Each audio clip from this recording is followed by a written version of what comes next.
Bienvenue dans les 3 minutes de l'AFPRIC, un podcast pour les personnes concernées par la polyarthrite rhumatoïde et les rhumatismes inflammatoires chroniques.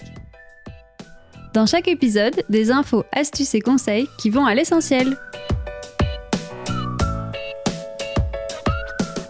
Aujourd'hui, dans notre série sur la spondylarthrite axiale, nous recevons le docteur Olivier Fogel, rhumatologue à l'hôpital Cochin à Paris.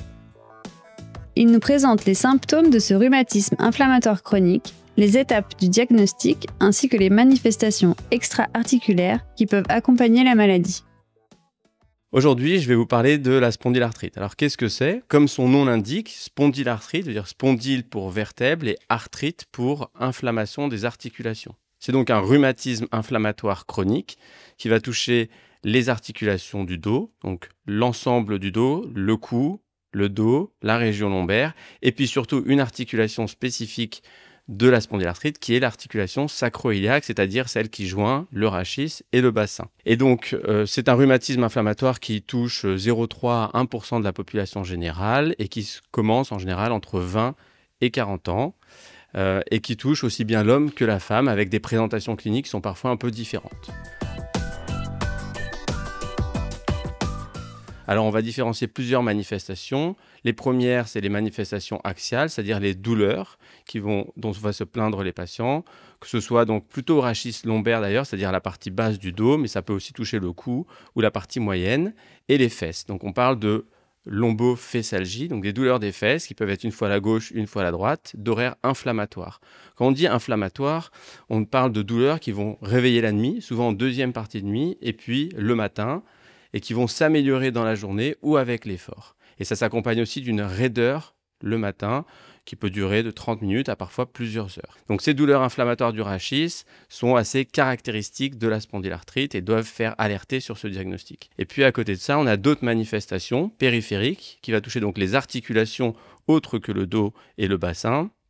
On retrouve les articulations des hanches, des genoux, des épaules et parfois les petites articulations. Et on a 3 types d'atteintes périphériques.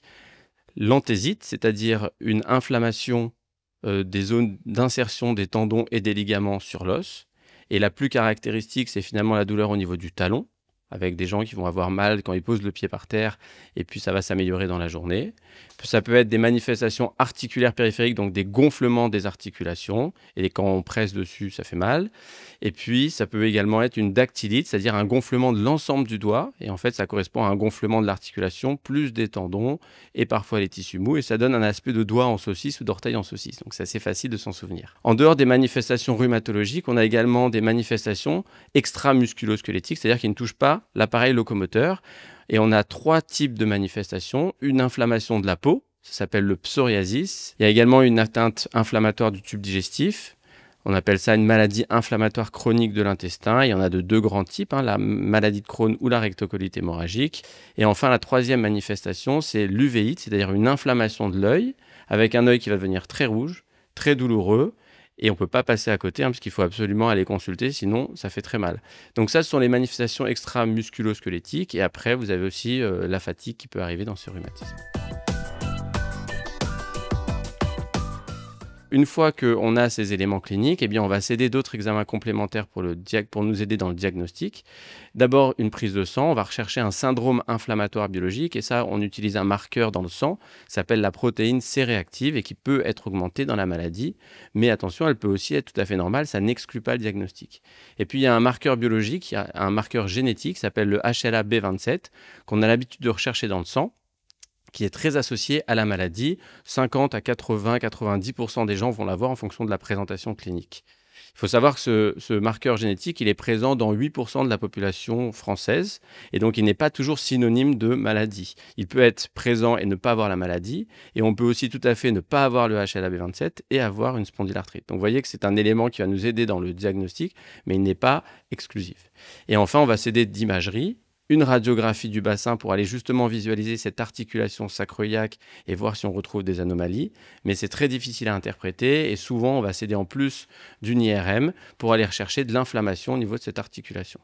Et finalement, vous voyez que le diagnostic est assez complexe et on va combiner les données cliniques, la biologie et l'imagerie et ça va nous faire arriver au diagnostic de spondyloarthrite. Malgré tout ça, avec tous ces éléments, eh bien, on se rend compte qu'il y a quand même un retard au diagnostic encore actuellement. Donc, il faut essayer d'être vigilant. Et finalement, lorsque vous avez une lombalgie, donc une douleur du bas du dos, qui vient progressivement, qui dure depuis plus de 3 mois, qui vous réveille la nuit, avec une raideur le matin et qui s'améliore dans la journée, il faut penser à la spondylarthrite et aller voir votre médecin dans l'optique d'aller faire des examens complémentaires et d'adresser au rhumatologue. Et finalement, c'est une maladie qui a un très bon pronostic à partir du moment où on fait un diagnostic précoce. Merci au Dr Fogel pour son intervention. Nous remercions également le laboratoire Pfizer qui a apporté son soutien institutionnel à la réalisation de cet épisode. Ça vous a plu ? N'hésitez pas à vous abonner, liker et partager notre émission. Pour plus d'infos, rendez-vous sur www.polyarthrite.org.